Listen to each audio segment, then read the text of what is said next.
Welcome, fellow time travelers, to the land of olives, myths, and remarkably stubborn philosophers. Yes, we're talking about Greece, a country where the past isn't just remembered, it's actively debated at dinner tables over a glass of ouzo. Today, we embark on a journey through time, exploring the captivating history of Greece. Fasten your sandals and let's dive into a tale that's older than your grandpa's jokes. Our first stop is the Cycladic civilization, a group of islands in the Aegean Sea that decided to make a name for themselves around 3000 BC. Picture this, a bustling society known for its abstract marble figurines that look suspiciously like modern art pieces. Were these early Greeks trying to impress future museum curators? We may never know, but their minimalist flair certainly set the stage for what was to come. As we sail through the Aegean, we encounter the Minoans, a civilization so advanced they made their neighbors look like they were still playing with sticks. Based on the island of Crete, around 2000 BC, the Minoans built palaces with plumbing so sophisticated it would make a modern plumber weep tears of admiration. Their most famous palace, Knossos, wasn't just a place of governance.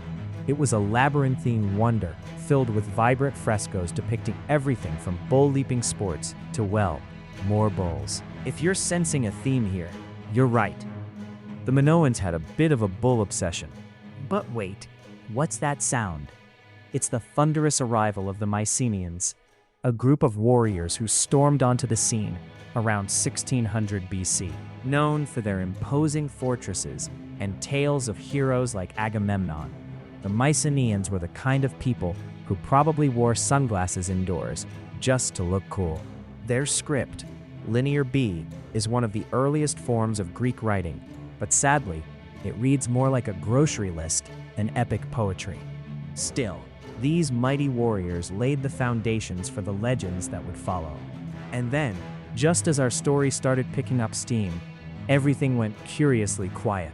Enter the Greek Dark Ages, a period from around 1100 to 800 BC, when civilization hit the snooze button. If you've ever experienced a Wi-Fi outage, you might get the gist of this era, a time where writing disappeared and the grand palaces crumbled into myth. But fear not, because this was just the calm before the storm, or more accurately, the calm before Homer. As we emerge from the shadows, we find ourselves in the Archaic Period, a time when Greece decided to dust itself off and reinvent the wheel. City-states like Athens and Sparta rose to prominence, each with their own quirks and hairstyles. Athens, for instance, became a hub of intellectual pursuit, where philosophers like Socrates would hang out in togas, questioning everything from the meaning of life to why baklava is so delicious. Meanwhile, in Sparta, life was a bit less philosophical and a lot more sway. Spartan society was all about discipline and military prowess. Imagine a boot camp that lasts your entire life, where the definition of fine dining is a bowl of black broth. Fun fact, Spartan soldiers were so tough, they'd probably use your ab roller as a toothpick. As these city-states grew, so did their rivalries, which, spoiler alert, will lead to some epic showdowns. But let's not get ahead of ourselves. Amidst this cultural renaissance, the Greeks gave us the Olympic Games around 776 BC, a festival so revered that even wars paused for athletes to compete nude, because who needs clothes when you have glory? Our odyssey has just begun, and already we've encountered a tapestry of civilizations as colorful and complex as a Greek salad.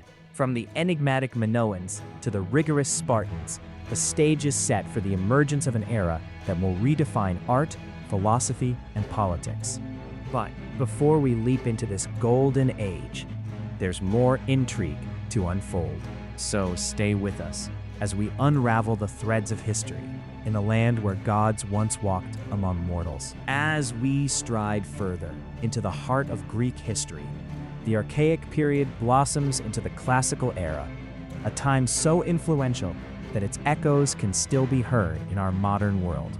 This was an age of intellectual and artistic enlightenment, where the city-state of Athens took center stage, like a philosophical rock star, strumming the chords of democracy and theater. But before we dive into those democratic waters, let's talk about the Persian Wars. Picture this. It's the early 5th century BC, and the vast Persian Empire, led by kings with names longer than a Greek novel, looks to expand its reach into the Greek mainland. What follows is a series of epic battles that could fill a blockbuster trilogy, complete with cliffhangers and plot twists. The Battle of Marathon in 490 BC is our opening act. The Athenians, outnumbered and out-armored, faced the might of Persia with nothing but grit and a strategic advantage. Legend has it that after the victory, a soldier named Phidippides ran all the way from the battlefield to Athens to deliver the news, inspiring the modern marathon. He might also have inspired the saying, "Always stretch before a long run." Yet, the drama was far from over. Fast forward a decade, to 480 BC, when King Xerxes, with an army so vast it allegedly drank rivers dry, attempted to conquer Greece. Enter the Battle of Thermopylae, where 300 Spartans, led by King Leonidas, made their legendary last stand against overwhelming odds. This heroic sacrifice became the stuff of legend, proving that in Greece, courage was as important as cleverness. While the Spartans held the pass, the Athenians prepared a naval surprise party at the Battle of Salamis. Under the cunning leadership of Themistocles, the Greek fleet lured the Persian navy into a narrow strait and gave them a lesson in tactical maneuvering. The victory at Salamis was the turning point that saved Greece from Persian domination and secured the freedom of its burgeoning culture. With the Persian threat averted, Athens entered its golden age, a time when the city was not just a place but an idea, a beacon of art, thought, and democracy. Pericles, the statesman with a knack for public speaking, led Athens into an era of unprecedented prosperity. Under his guidance, the Acropolis was transformed into a marble masterpiece, crowned by the Parthenon, a temple dedicated to Athena, the city's patron goddess and part-time owl enthusiast. This was a time when the Greek theater took its dramatic form, with playwrights like Sophocles and Euripides crafting tragedies that made audiences laugh, cry, and sometimes question their life choices. Meanwhile, the comic genius Aristophanes was busy poking fun at everything from politics to philosophy, proof that satire is an ancient art form. Speaking of philosophy, the Golden Age was the heyday of thinkers like Socrates, who roamed the streets of Athens, asking questions that made people more uncomfortable than a toga on a windy day. His student, Plato, went on to establish the academy, while Plato's student, Aristotle, became the tutor to none other than Alexander the Great. It seems wisdom was a family business. While Athens reveled in its cultural achievements, tensions simmered with Sparta, leading to the Peloponnesian War, a conflict as long and complicated as a Greek family dinner. This 27-year war saw Athens and Sparta locked in a struggle that tested their resources, alliances, and patience. Spoiler alert, it didn't end well for Athens, which suffered defeat and a loss of its empire. But from the ashes of war rose new leaders and new ambitions. Enter Philip II of Macedon, who, with a military makeover that included the infamous phalanx formation, unified the Greek city-states under his rule. His assassination in 336 BC left the throne to his son, the young and ambitious Alexander. And here, my friends, we find ourselves on the brink of another seismic shift. With a kingdom at his feet and dreams of empire in his heart, Alexander the Great is poised to take the stage. His conquests will carve a path across continents, merging cultures and spreading Hellenistic ideals far beyond the borders of Greece. But that tale of triumph and tragedy is yet to unfold as we continue our journey through the mesmerizing history of Greece. As the curtain rises on the next act of our Grecian saga, we find ourselves in the company of one of history's most iconic figures, Alexander the Great.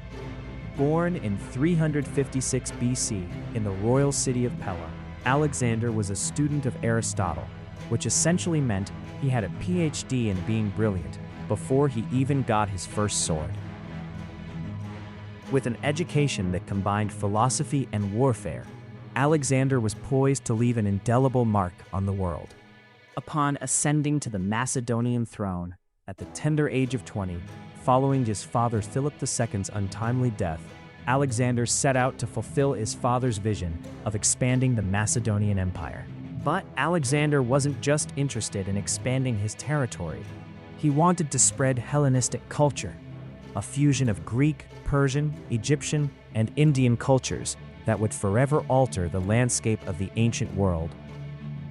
In 334 BC, Alexander embarked on his legendary campaign against the Persian Empire, beginning with the Battle of Granicus.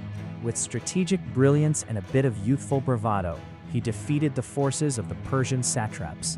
This victory paved the way for his march into Asia Minor. A year later, at the Battle of Issus, Alexander faced the Persian king Darius III.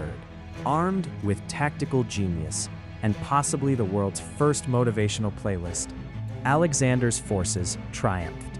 Darius fled, leaving Alexander free to claim the title King of Asia. The conquest of Egypt in 332 BC was a walk in the park, or the desert in this case. The Egyptians, tired of Persian rule, welcomed Alexander as a liberator. During his time in Egypt, Alexander founded the city of Alexandria.